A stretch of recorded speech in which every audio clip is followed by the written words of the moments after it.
2:03 a.m., and I was the only one who knew she was still in the building. I had been pushing my cleaning cart down the 48th floor hallway for 3 years. Every night looked the same. Dark offices, quiet carpet, the faint hum of the ventilation system overhead. By this hour, the executives were always gone. Their leather chairs were empty, their monitors dark, their coffee cups rinsed and turned upside down on paper towels like small white flags. The 48th floor belonged to me after midnight.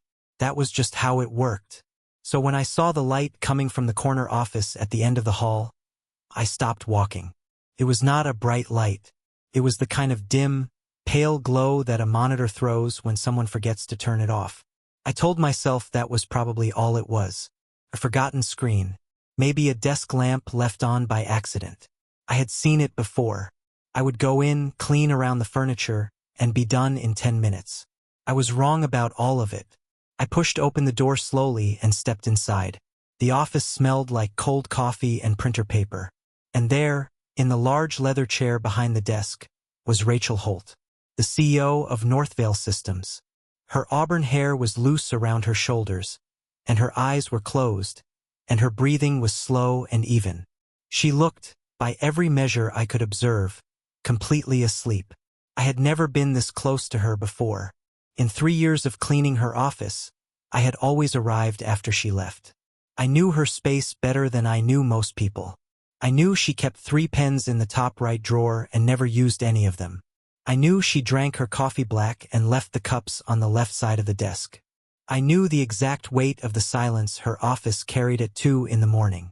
But I had never once seen her in it. I stood very still for a moment, not sure what to do. My job was simple. Clean the office and move on. That was it. That had always been it. I was not paid to think about the people whose floors I swept. I was not paid to wonder about their lives or their problems or the stack of papers sitting on their desks at 2 in the morning. I was paid to be invisible, and I was very good at that. I started with the far corner of the room, working quietly, keeping my movements small. I emptied the small bin near the bookshelf. I wiped down the glass surface of the side table. I moved the way I always moved in occupied spaces, like water finding the path of least resistance. And then I made the mistake of looking at her monitor. I did not mean to. The screen was angled toward the door, which meant it was angled directly toward me. And the moment my eyes landed on it, something in my chest went very still. Because what was on that screen was not a screensaver. It was not an email or a spreadsheet or anything a person would normally leave open by accident. It was a security access log. Row after row of login records. File names. Transfer sizes. Timestamps. Columns of data running down the screen in small, clean text. I had spent over a decade staring at logs exactly like these.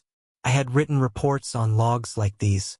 I had flagged anomalies in logs like these in a different life at a different company, when I was a completely different kind of man.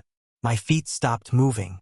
I want to be honest about what happened in that moment, because it is easy to make it sound more heroic than it was. I did not step forward with some clear sense of purpose. I did not feel brave or righteous or certain. What I felt was uncomfortable. The way you feel when you walk into a room and realize you have interrupted something that was not meant for you. But the data was right there, and I could read it.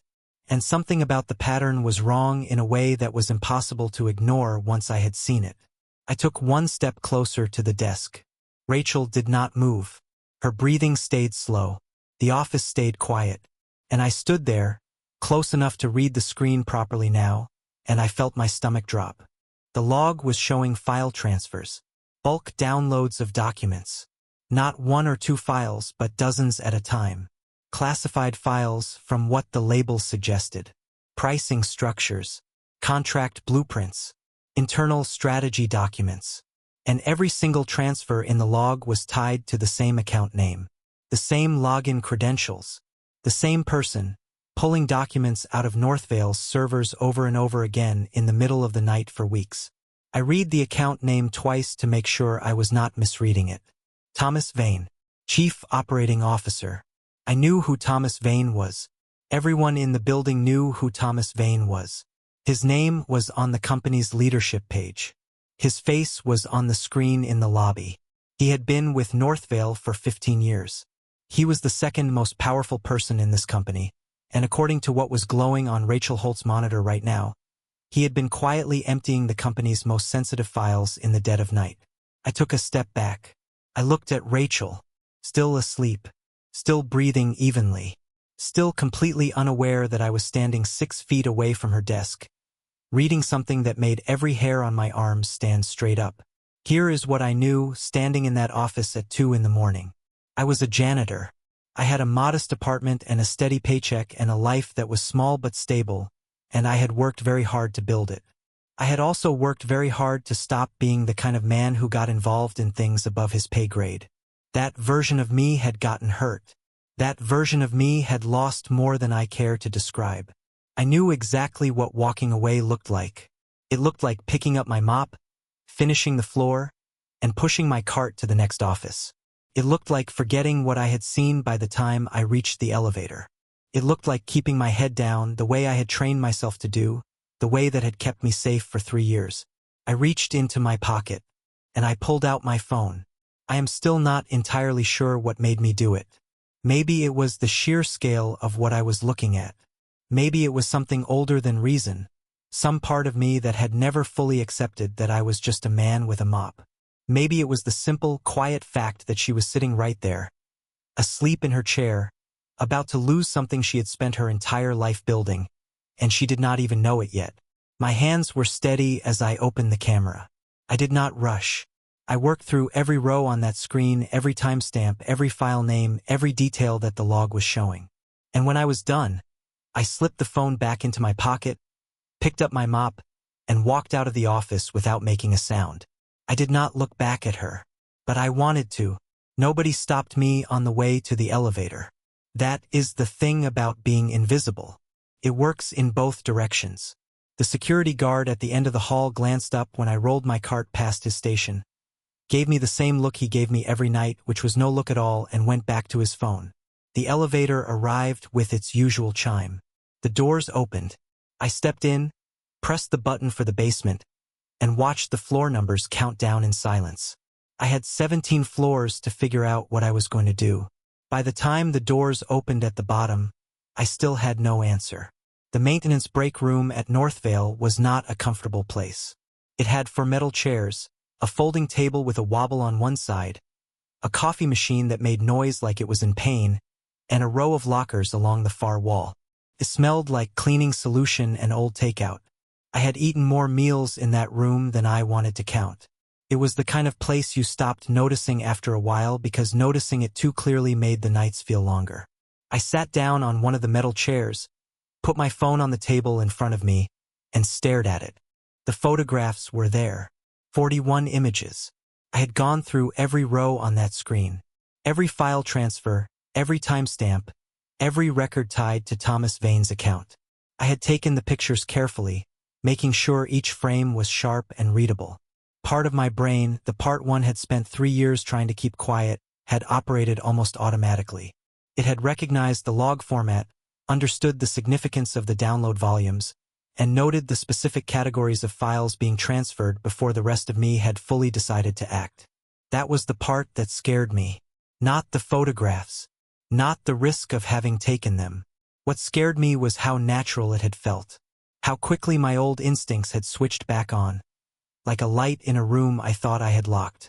I picked up my phone and opened my contacts. I scrolled slowly, not because I did not know the name I was looking for, but because finding it meant committing to something I could not take back. When I landed on Greg Nolan, I stopped. Greg and I had worked together for several years at my old firm. He had been a senior analyst, the kind of person who could look at a set of numbers and see the story buried inside them before anyone else in the room noticed there was a story at all. We had not spoken since I left the industry. I had not spoken to most people from that time. Leaving the way I did had not been clean, and I had not made it easy for anyone to stay in touch. It was 2:37 in the morning. Greg had a family. He had a life that ran on a normal schedule. I pressed call anyway. He picked up on the 4th ring. His voice was heavy with sleep, confused, not angry yet but close to it. I did not waste time. I told him I had a set of access log images that I needed someone to look at. I told him the pattern looked like unauthorized data exfiltration, but that I needed a second set of eyes from someone who knew what they were actually seeing. I told him I could not explain the full situation. Not yet. I just needed to know if what I was looking at was real. There was a long pause. Long enough that I thought he might hang up. Then he said, "Send them." I forwarded all 41 photographs and sat back in my chair. The coffee machine on the far wall started making its painful noise, cycling through some internal process that had nothing to do with anyone's comfort. I watched the clock on my phone. 1 minute passed, then 3, then 7. At the 12-minute mark, Greg called back. He did not ease into it. He said the pattern was consistent with deliberate, staged exfiltration. The file volumes were too large and too specific to be accidental. The timing, always between 1 and 4 in the morning, pointed to someone who understood the monitoring gaps in the system and was exploiting them on purpose. The file categories being accessed were exactly the kind of documents a competitor would need to undercut a company's bids. He said whoever had done this had not acted impulsively. This had been planned, repeated, refined over time. Then he paused. He asked me where I had gotten these images. I told him I could not say. Another pause. Longer this time. I could hear him breathing, working something out on his end. He said that if the log was real and if the account name in the records belonged to who he assumed it did based on the company header visible in 2 of the frames, then this was not something that could be handled quietly. Theft of this type, especially involving materials tied to a government contract, fell under federal jurisdiction. He told me to be very careful about what I did next. He told me to think hard about my own position before I made another move. Then he said goodbye and the line went dead. I sat there in the empty break room with the phone in my hand and the weight of what he had just said pressing down on my chest. Federal jurisdiction. My own position. I thought about what my position actually was. I was a man who had walked into a CEO's office at 2 in the morning, read a security dashboard he had no clearance to access, and then photographed classified data on a personal device. If this went wrong, if the evidence was somehow misread or if the lawyers got involved before the truth did, I would not be seen as someone who helped. I would be seen as someone who had breached confidentiality. Someone who had stepped far outside the boundaries of his role and his rights. I could lose my job. Depending on how Northvale's legal team chose to frame it, I could lose more than that. I thought about my apartment, my paycheck, the quiet routine I had built around early mornings and late nights and a life that asked very little of me because I had decided a long time ago that asking too much of life was how you ended up with nothing. Then I thought about Rachel Holt, asleep in her chair on the 48th floor. I thought about the bankruptcy filing on her desk. I thought about what it meant that the man standing beside her in the lobby photograph, the man whose name was printed under the words "leadership you can trust," had been gutting her company from the inside for months. I opened my browser. I found the FBI's online tip submission portal. I uploaded the clearest 20 images. I typed a short, factual description of what the log showed. The account name, the file categories, the volume and timing of the transfers, the connection to an active government contract. I did not include my name. I read it over once, changed nothing, and pressed submit. Then I put my phone in my pocket, stood up from the metal chair, and went back to work. I had 6 more offices to clean before sunrise. Cleaned all of them. I vacuumed the carpets and wiped down the glass walls and emptied the small bins and moved from room to room the way I always did. Quietly, efficiently, without drawing attention to anything I was carrying inside. But something had shifted. Something small and stubborn had come loose in my chest. Some knot I had tied so long ago I had forgotten it was there. And as I pushed my cart down the long, quiet corridor toward the service elevator, I realized with a start that my hands were no longer shaking. They had not shaken once. Not when I took the photographs. Not when I called Greg. Not when I pressed submit. I did not know what that meant yet. I only knew that it had been a very long time since I had done something that mattered, and that the feeling it left behind was nothing like what I had expected. It felt, quietly and without any ceremony at all, like remembering something I had forgotten I once knew. I did not sleep that morning. When my shift ended at 6, I walked out of the Northvale building the same way I always did. Through the service exit on the south side, past the dumpsters, down the concrete steps to the street. The city was just starting to wake up around me. Delivery trucks were pulling up to curbs. A woman in scrubs was waiting at the crosswalk with a coffee cup in each hand. A man was rolling up the metal shutter of a bakery 2 doors down, the smell of something warm drifting out onto the sidewalk. Everything looked exactly the same as it always did. That was the strangest part. I walked to the bus stop and sat on the bench and watched the street fill slowly with morning traffic. My phone was in my jacket pocket. I could feel the weight of it differently now, the way you feel a thing differently once it is carrying something that matters. 41 photographs. A submitted tip. A phone call to a man I had not spoken to in 4 years. All of it done before sunrise, all of it sitting quietly inside a device I normally used to check the weather and set alarms. I kept thinking about what Greg had said. Think hard about your own position before you make another move. I had made my move. I could not unmake it. The bus came. I got on. I sat near the back and looked out the window and tried to imagine what the next few hours would look like inside that building. Rachel Holt would wake up in her chair, if she had actually been asleep at all. The board would arrive. The documents would be on the table. And whatever was going to happen next would happen without me because I was a man who cleaned floors for a living, and my part in this, whatever it had been, was finished. I almost believed that. I was almost convinced. I got off the bus 2 stops early and walked the rest of the way home just to give my thoughts somewhere to go. My apartment was on the 3rd floor of a narrow building on a street that was too loud during the day and too quiet at night. I had lived there for 2 years. It had a window that faced the alley and a radiator that knocked every time the heat came on and a kitchen table with exactly 1 chair because I had never needed a second one. It was not much, but it was mine and I had learned to be careful about things that were mine. I sat at the kitchen table without taking off my jacket and opened my laptop. I told myself I was just going to check the news, read something ordinary, let my brain slow down. Instead, I typed in the name Northvale Systems. The search results were not good. 3 financial news articles from the past 2 months. Words like restructuring and leadership uncertainty and declining contract revenue. 1 piece from a business publication that described Northvale as a company in freefall.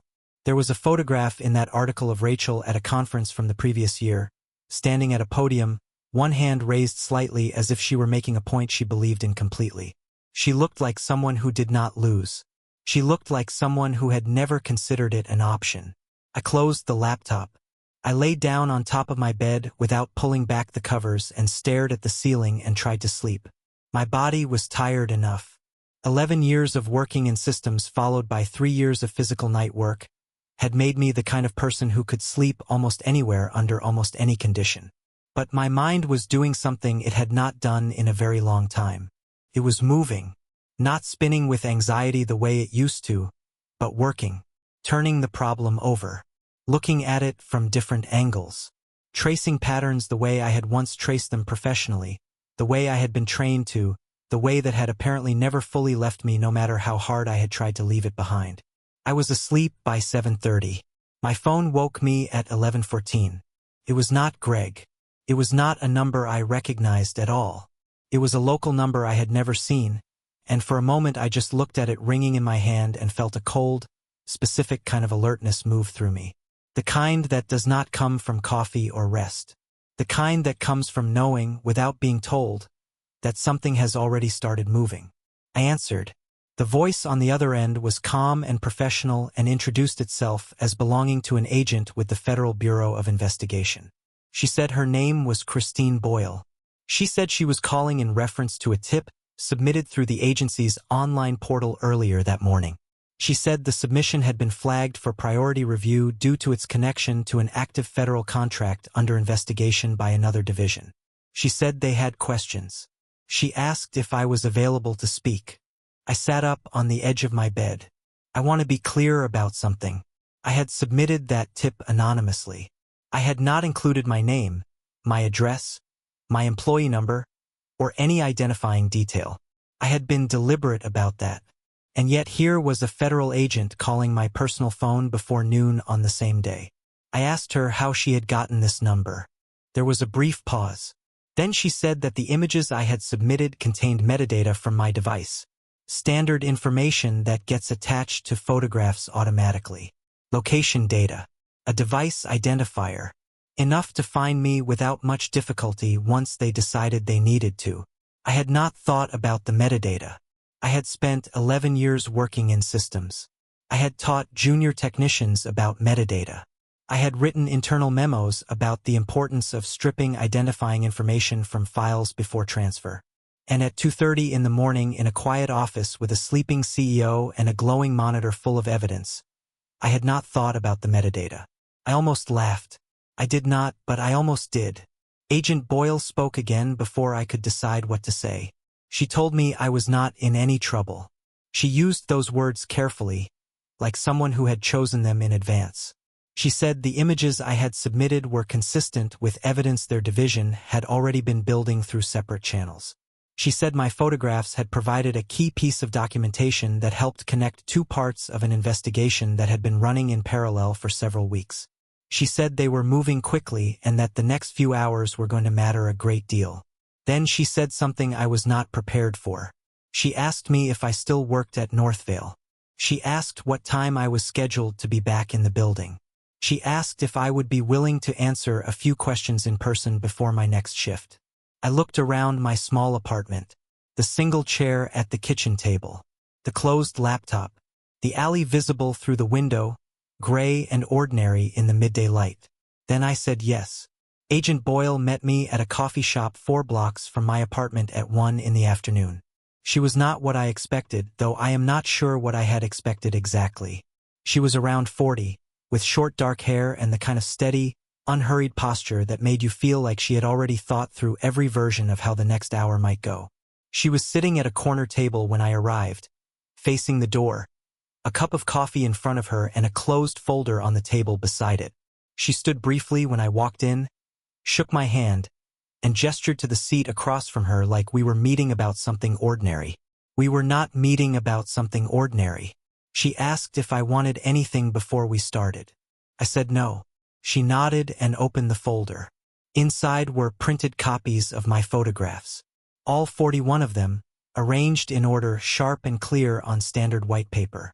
Looking at them on a table in a coffee shop in daylight felt completely different from standing in that office at 2 in the morning with a phone in my hand. In the daylight, they looked like evidence. At the time, they had felt like a decision. She asked me to walk her through the night. Not what I had seen on the screen first, but everything before that. What time I had arrived on the 48th floor. Which offices I had already cleaned. What I had expected to find in the corner office and what I had found instead. She listened without interrupting, and she did not write anything down, which I noticed.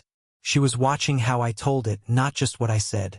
When I finished, she was quiet for a moment. Then she asked one question. She asked if Rachel Holt had been awake. I stopped. I told her Rachel had appeared to be asleep. Her eyes were closed. Her breathing was slow. I had no reason to believe otherwise. Agent Boyle looked at me steadily. She said that was an interesting answer. Then she moved on and did not explain what she meant by that, which bothered me more than anything else she said in that entire conversation. She told me what she was able to share, which was less than I wanted but more than I had. The investigation into Northvale's data breaches had begun 6 weeks earlier, triggered by a flag from a federal contractor reviewing the defense submissions. The Crestline bid had contained technical language so close to Northvale's classified submission that the reviewing contractor had escalated it internally before anyone at either company knew an investigation had opened. The FBI had been building its case quietly, tracing the data path from the outside in. What they had not yet been able to do was tie the internal transfers to a specific account with enough documented evidence to meet the threshold for a search warrant. My photographs had given them that. 41 images of a live access log, time-stamped, showing account-level data on active transfers. She said it was not perfect evidence on its own, but combined with what their forensic team had already assembled, it was enough. The warrant had been approved at 9 that morning. Her team was moving into Northvale before the board meeting concluded. I sat with that for a moment. The board meeting. Rachel and her pen and the signature tab on page 47. I asked if Rachel knew what was coming. Agent Boyle picked up her coffee cup, considered the question, and said that the company's CEO had not been contacted directly by the Bureau.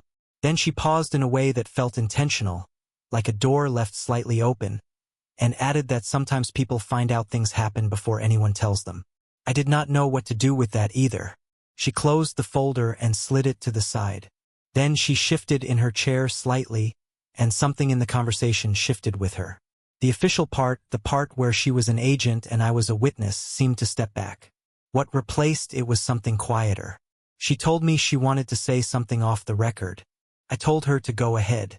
She said that, in her experience, people who submit tips like the one I had submitted usually fall into one of two categories.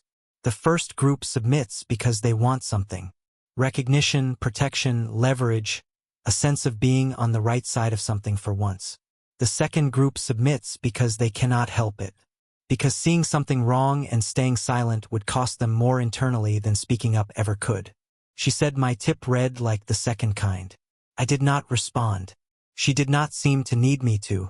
She thanked me for coming and told me I might be contacted again as the case developed, and that I should not discuss what I had seen with anyone at Northvale. She reminded me that the investigation was active and that anything I said inside that building could affect how the case moved forward.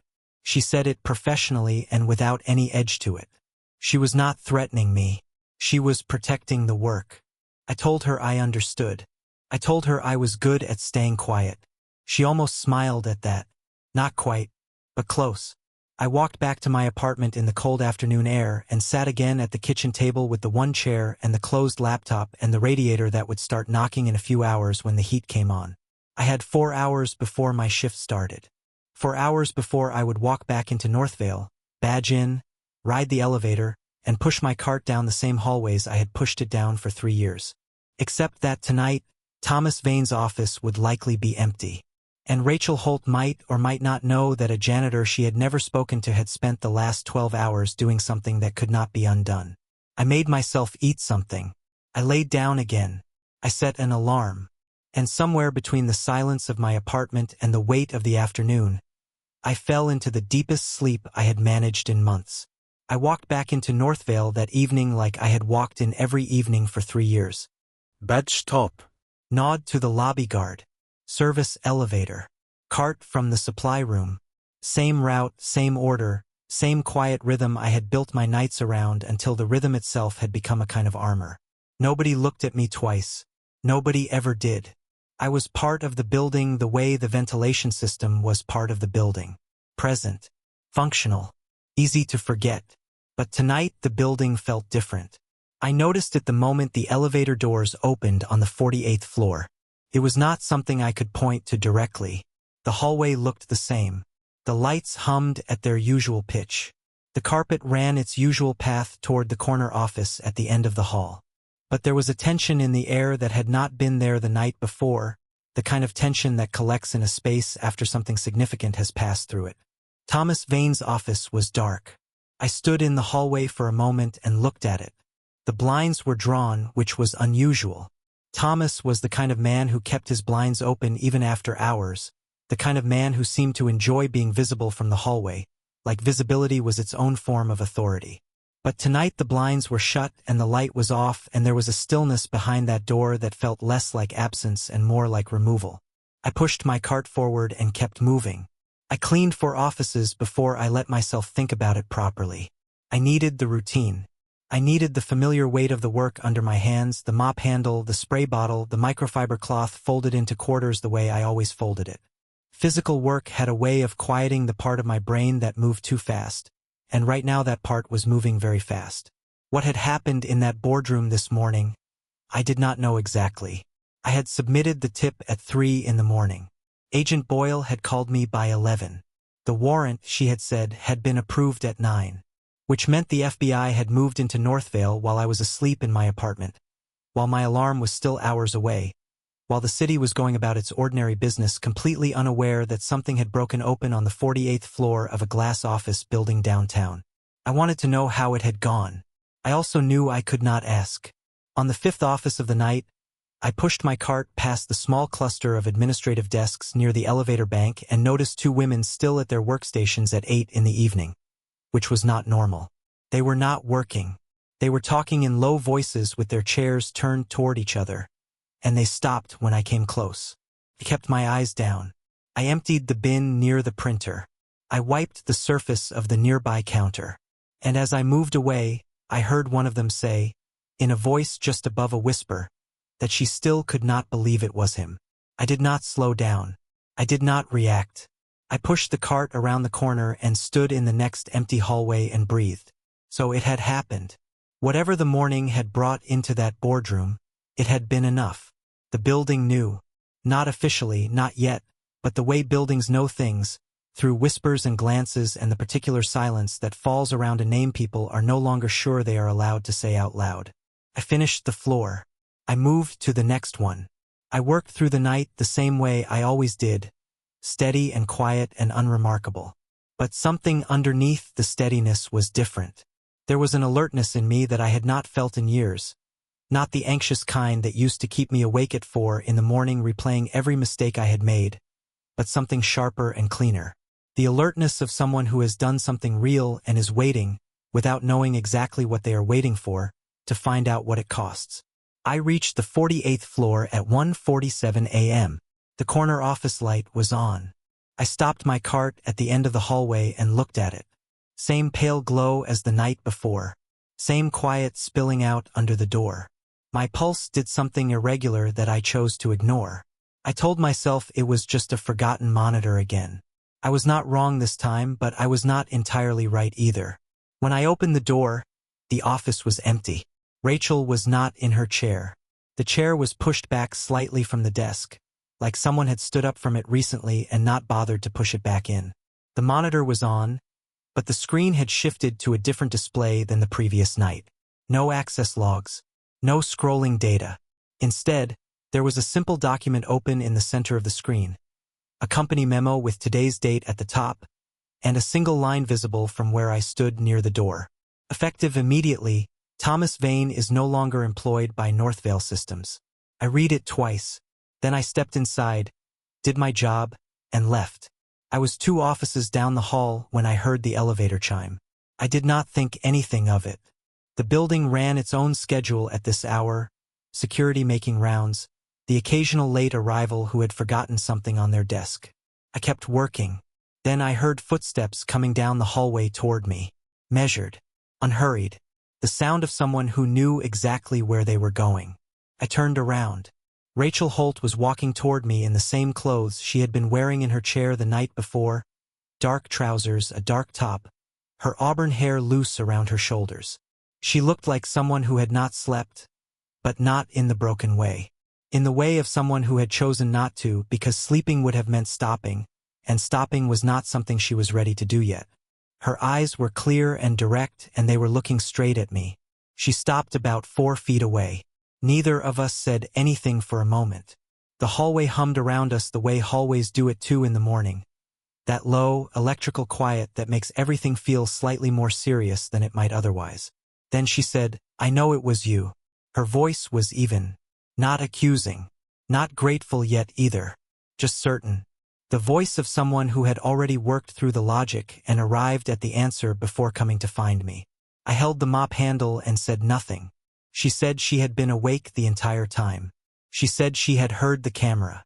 She said she had spent the hours after I left reading every line of those logs herself, cross-referencing dates, tracing the pattern all the way back to the first transfer. She said she had known for months that something was wrong inside her company but had not been able to find the thread. She said I had found it in 11 minutes. I still did not say anything. She looked at me in a way that was hard to describe. Not the way someone looks at a person who has done them a favor. More like the way someone looks when they are revising something they thought they understood and realizing the revision goes deeper than they expected. Then she said, "I have a question for you." I said, "All right." She said, "Why did you do it?" And that was the question I had been carrying since 3 in the morning, the one I had turned over on the bus and stared at from the ceiling of my apartment and pushed through 6 floors of empty offices without managing to answer cleanly. I had reasons. I knew I had reasons. But reasons and answers are different things, and standing in that hallway under the fluorescent lights with Rachel Holt looking at me like my answer genuinely mattered, I found that the honest version was simpler than I expected. I told her I used to work in systems. I told her I knew what a breach looked like. I told her that walking away from something you recognize, something you have the specific knowledge to name, is its own kind of wrong. And I had enough wrongs already sitting on my conscience without adding a new one. She was quiet for a moment. Then she said, "Thank you." Just that. Clean and direct, the way she seemed to do most things. She turned and walked back toward the corner office. I watched her go. At the door, she paused with her hand on the frame but did not turn around. She said she hoped I would still be working here next week, because she had a feeling she was going to need people around her who could not be bought. Then she stepped inside and closed the door quietly behind her. I stood in the hallway for a long moment. Then I picked up my mop and went back to work. 3 days passed before anyone said Thomas Vane's name out loud inside the building.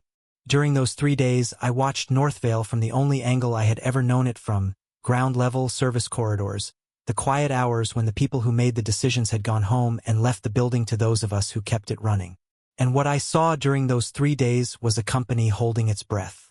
The executive floor had a different feeling now. Not chaotic. Almost too still, the way a room gets when everyone in it is being careful. New keycards had been issued.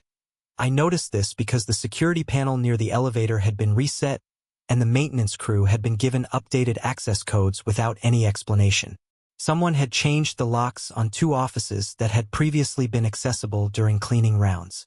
A temporary wall of frosted privacy film had appeared overnight on the glass panel beside what used to be Thomas Vane's door. I kept my head down. I cleaned what I was allowed to clean. I said nothing to anyone. On the 4th day, the lawyers arrived. I knew they were lawyers because of the way they moved through the building.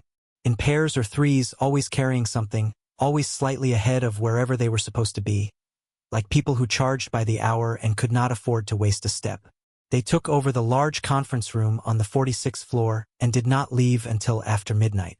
I cleaned around them, working the hallway outside while their voices murmured behind the frosted glass, low and continuous, the sound of a machine that had been switched on and was not going to stop until it had finished its work. I was curious. I am not going to pretend otherwise. But curiosity without context is just noise, and I had learned a long time ago that the fastest way to get yourself into trouble was to go looking for information you had not been invited to find. I had already done that once this week. I was not going to make a habit of it. What I did allow myself was this. At the end of each shift, before I badged out and walked to the bus stop, I spent 10 minutes in the break room with my phone and a cup of bad coffee, reading whatever had been published about Northvale in the past 24 hours. Not because I expected to learn anything the building had not already told me, but because I needed to understand the shape of what I had stepped into. The news was careful at first. Corporate leadership transition. Internal restructuring. A brief statement from Northvale's communications team confirming that a senior executive had departed and that the company was cooperating fully with an ongoing government review. The financial press picked it up on day 2, reading between the lines in the way financial journalists do, noting that Northvale's stock had risen slightly after the announcement, which was unusual for a company in the middle of a leadership change. Someone in a comment section of one of the articles said that the market was relieved, which struck me as an interesting way to describe it. On day 5, Crestline's name appeared in print for the first time. It was a short item in a federal contracting newsletter that most people would never read. It said only that the defense contract recently awarded to Crestline Solutions was under administrative review pending an audit of the submission process. No further details. No names. But I had spent 11 years learning how to read between lines like these, and what those 2 sentences said to me was that the thread I had pulled on at 2 in the morning was unraveling further than I had imagined it could. I finished my coffee and went home. The call I had not expected came on a Friday afternoon, 6 days after the boardroom. It was not Agent Boyle this time. It was a woman who introduced herself as Helen Marsh, Senior Counsel for Northvale Systems. She had a precise, unhurried voice and she got to the point inside of 30 seconds. She said Northvale had become aware of my role in providing documentation to federal investigators. She said the company wanted me to know that my cooperation had been reviewed by their legal team and that they had no intention of pursuing any action related to how I had come to observe or capture the information I submitted. She used the word observe carefully, like someone who had chosen it very deliberately. She said the company considered my actions to have been in good faith and consistent with the spirit of its internal ethics guidelines, even if they fell outside the formal boundaries of my role. I asked her what that meant in plain language. She paused. Then she said it meant my job was safe and that I did not need to worry. I thanked her. She said there was one more thing. She said Rachel Holt had requested a meeting with me at my earliest convenience. Not a formal meeting. Not a legal proceeding. Conversation. At a time and place of my choosing, she said, if I was comfortable. I looked at the kitchen table in my apartment. The single chair. The closed laptop. The window facing the alley. I told her I was comfortable. We scheduled it for the following Tuesday evening after my shift. I spent the weekend doing the things I normally did on weekends: laundry, grocery shopping, a long walk along the river path that ran behind my neighborhood, because walking had always been the best way I knew to move thoughts through my system without forcing them. I had a lot of thoughts to move, about what Rachel might want to say, about what I might want to say back, about the distance between who I had been a week ago and who I seemed to be in the process of becoming, and whether that distance was something to be welcomed or approached with care. By Sunday evening, I had not resolved any of it. By Monday, I had stopped trying to resolve it and simply let it sit. Tuesday arrived the way days do when you have been waiting for them, too quickly and somehow slower than expected at the same time.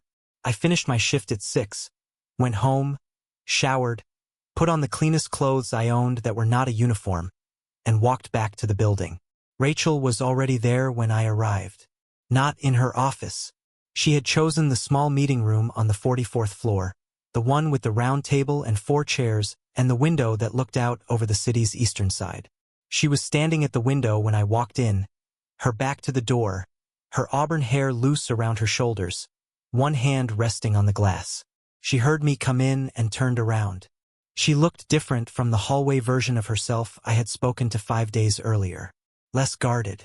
Not relaxed exactly, but settled, the way a person looks when they have made a decision they are at peace with and are ready to say it out loud.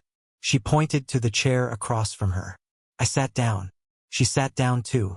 There was no coffee this time. No folder. No legal language. She said she wanted to ask me something and she wanted me to answer honestly, not politely. I said I would try. She said she had spent the past week going back through the last 14 months of Northvale's history.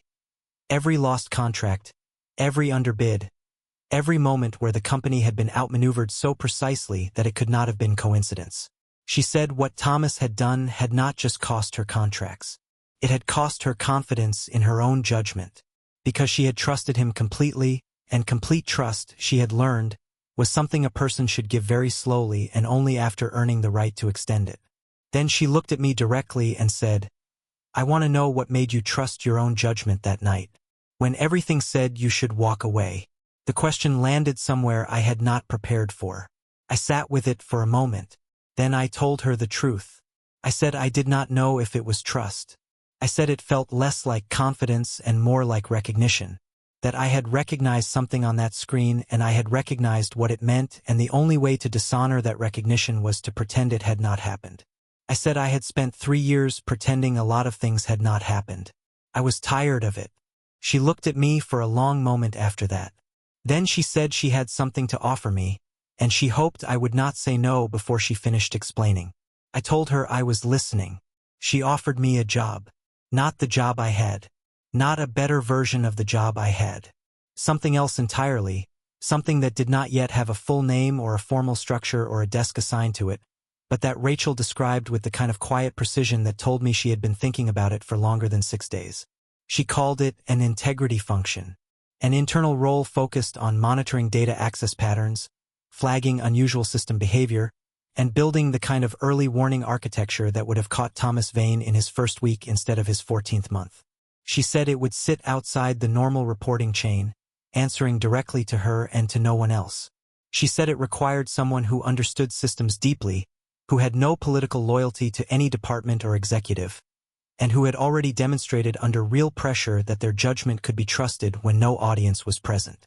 She said she wanted that person to be me. I did not say anything right away. I looked at the table between us, at the city visible through the window behind her, at the small details of the room that my brain catalogued automatically the way it always did in unfamiliar spaces. Then I asked her the same question she had asked me 6 days earlier in that hallway. I asked her why. She said because every other person in her building with the knowledge to have done what I did had either missed it or ignored it. She said she had spent the past week asking herself why that was, and the answer she kept arriving at was not that her employees lacked intelligence. It was that they had too much to protect. Their positions, their relationships, their carefully managed proximity to people with power. She said that kind of protection has a cost, and the cost is that people stop seeing clearly because seeing clearly becomes dangerous. She said I had nothing to protect that night, and I had seen everything. I sat with that for a long moment. Then I told her I needed to think about it. Not because I was not interested, but because taking something this significant and saying yes inside of 30 seconds felt like exactly the kind of decision that deserved more care than that. She nodded like she had expected that answer and respected it. She told me to take the time I needed. She slid a card across the table with her direct number on it. Not her assistant's number, hers. I picked it up and put it in my pocket and walked home. The thinking took 4 days. Not because the decision itself was complicated, but because everything surrounding it was. I had built my current life specifically around its smallness. I had chosen the night shift and the quiet floors and the invisible work because those things asked nothing of me that I was not certain I could give. Taking this role meant stepping back into a world where my judgment had consequences, where my errors, if I made them, would matter in real and measurable ways. The last time I had lived in that world, it had not gone well for me. I thought about that a lot during those 4 days. I walked the river path twice. I sat at my kitchen table with a notebook and wrote out the things I was afraid of in plain language, because I had learned years ago that fears written down are smaller than fears left floating. The list was not short, but when I read it back, I noticed something. Not one item on that list was about the work itself. Every fear on the page was about me, about whether I was still the person who could do it, about whether that version of me had survived the years I had spent trying to leave him behind. And somewhere around the 3rd day, I realized that the answer to that question was something I already had. I had gotten it at 2 in the morning in a quiet office with a phone in my hand and 41 photographs and a submission I could not take back. I had not been wondering in that moment whether I was still capable. I had simply been capable. The proof existed. I had taken it myself. On the 4th day, I called the number on the card. Rachel picked up on the 2nd ring. I told her yes. She said good. She said she would have Helen Marsh reach out with the paperwork and that we would meet again at the end of the week to discuss the structure of the role and what the first 90 days might look like. She sounded, for the first time since I had started observing her from a distance, like someone who had gotten exactly what she was looking for. I hung up and sat in my apartment for a while, not doing anything in particular, just sitting with the fact that something had shifted. Not dramatically, not with any ceremony. Just quietly and completely, the way real things tend to shift when they are actually going to hold. The paperwork arrived 2 days later. The title on the contract read Director of Integrity and Systems Oversight. I read the full document twice before signing it, not because I distrusted what was in it, but because I was not the kind of person who signed things without reading them. Never had been, even in the years when I was trying to be someone with fewer standards. I signed it on a Thursday evening at my kitchen table with the single chair and the knocking radiator and the alley visible through the window. I had not yet bought a 2nd chair. I was thinking about it.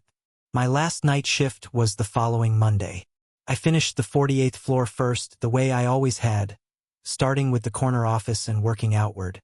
I cleaned Rachel's office for what I knew was the last time in this capacity, wiping the glass surface of the side table, emptying the small bin near the bookshelf, folding the microfiber cloth into quarters the way I had always folded it.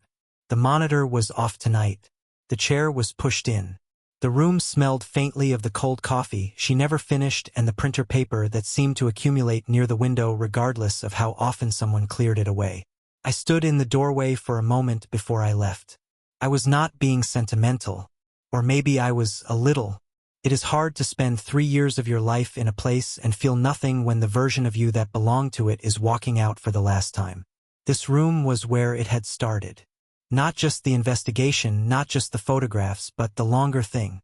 The thing I had not had a name for yet but was beginning to understand was the slow process of becoming, again, someone I recognized.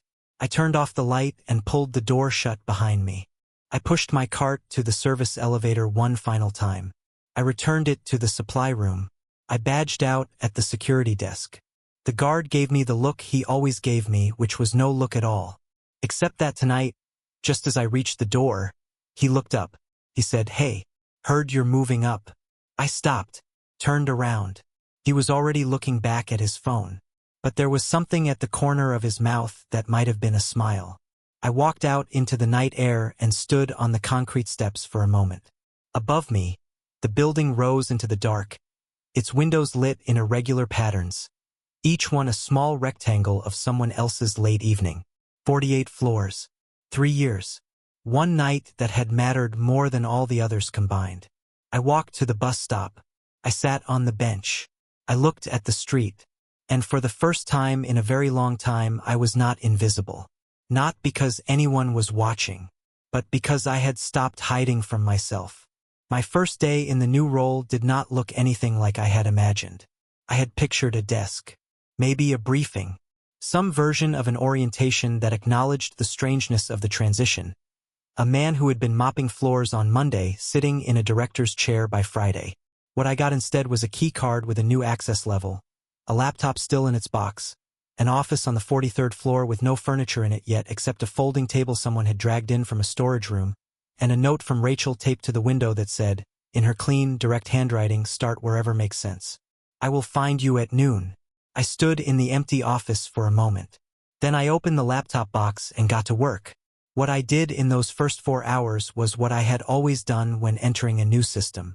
I mapped it, not aggressively, not by accessing anything beyond what my credentials allowed, but by reading. Audit trails, access architecture, the documented history of how Northvale's internal security had been structured, and where the gaps had been quietly accumulating over years of growth that had outpaced the systems meant to support it. It was not glamorous work. It looked, from the outside, like a person staring at a screen.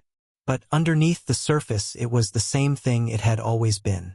Pattern recognition. The slow, careful work of understanding how something was built before deciding how to make it stronger. Rachel found me at noon the way she said she would. She knocked on the open door frame, looked at the folding table and the open laptop and the notes I had already started making in the margin of a legal pad I had found in my bag, and said nothing for a moment. Then she said she would get someone to bring a real desk up by end of day. I told her the folding table was fine for now. She pulled up the room's one other piece of furniture, a rolling chair someone had left near the window, and sat across from me. She asked what I had found so far. I walked her through it, not with alarm, but honestly. The gaps were not catastrophic. Most of them were the kind of thing that happens in any fast-growing company. Access permissions that had not been reviewed as roles changed, monitoring windows that existed on paper but had never been actively staffed, documentation that described a system slightly more secure than the one actually in place. The kind of slow drift that is almost invisible until someone decides to use it deliberately. Thomas had used it very deliberately. Rachel listened without interrupting. She asked 2 questions, both of them precise, both of them telling me she understood more about her own systems than she sometimes let show. When I finished, she said she wanted a full written assessment within 2 weeks, and that whatever resources I needed to do it properly I should consider available. Then she paused. She said there was something else she wanted to tell me. Something she had not said yet because the timing had not been right, but that she thought I deserved to know. She said she had not been asleep that night. I looked at her. She said she had been awake the entire time I was in her office. She had heard me come in. She had heard me stop near the monitor. She had heard the sound of my phone camera, every click of it, and she had stayed completely still and said nothing because she had been testing something and she had not wanted to interfere with what it was showing her. I asked her what she had been testing. She said she had spent the weeks before that night losing faith in everyone around her. Every person she had trusted, Every system she had believed in had either failed her or been used against her. She said she had started to wonder if the problem was not just Thomas. If the rot went deeper.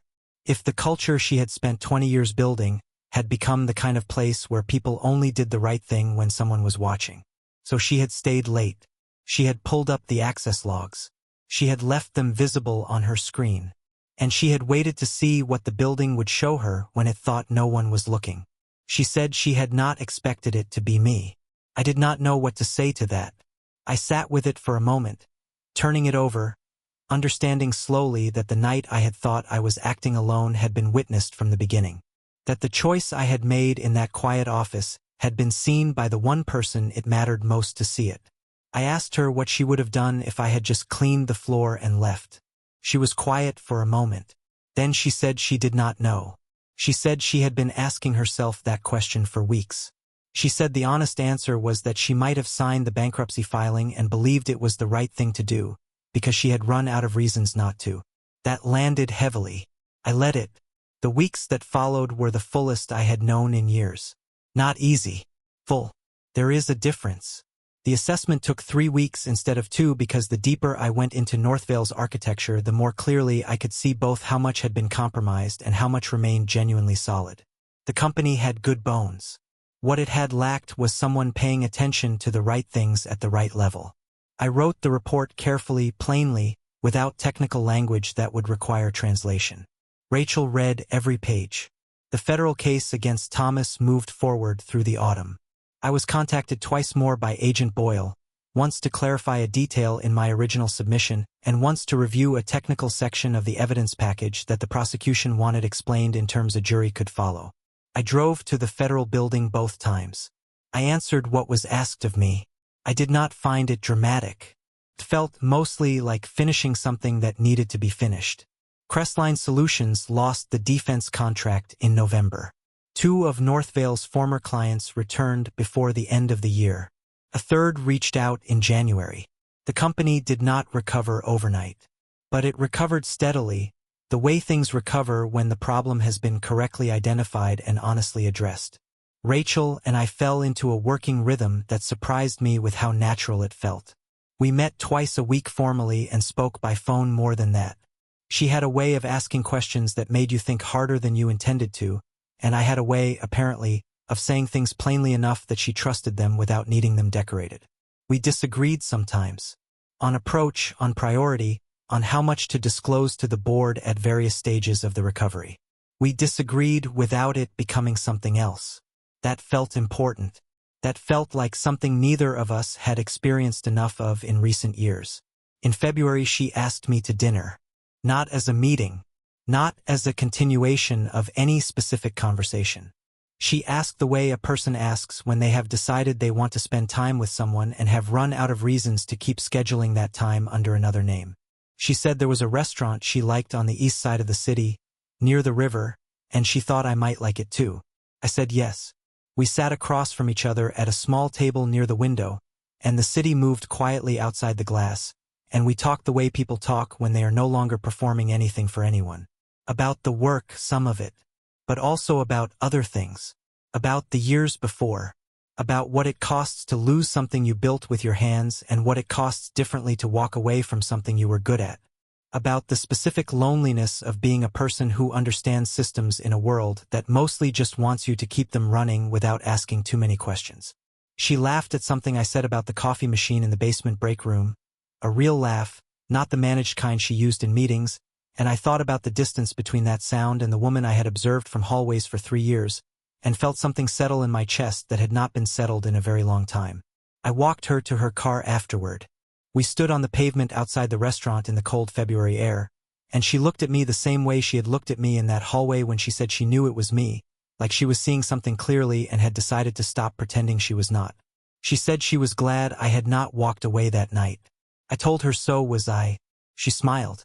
Small and real and entirely unmanaged. Then she got in her car and drove away, and I stood on the pavement in the cold and watched the taillights disappear around the corner. I had started that story as a man trying to stay invisible. I had spent 3 years perfecting the art of it, moving through spaces without leaving a mark, being present without being seen. keeping everything I still had carefully protected inside a life built for one. And then one night, a screen had glowed in a dark office, and something I thought I had locked away had simply refused to stay quiet. I was not invisible anymore. Not to the company I now helped protect. Not to the woman who had stayed awake in her chair to see what kind of man I was. And not, most importantly, to myself. I walked to the bus stop and sat on the bench in the cold night air. The city ran its usual Friday rhythm around me. Lights, traffic, strangers with places to be. I had a place to be too. That was still new enough to feel remarkable.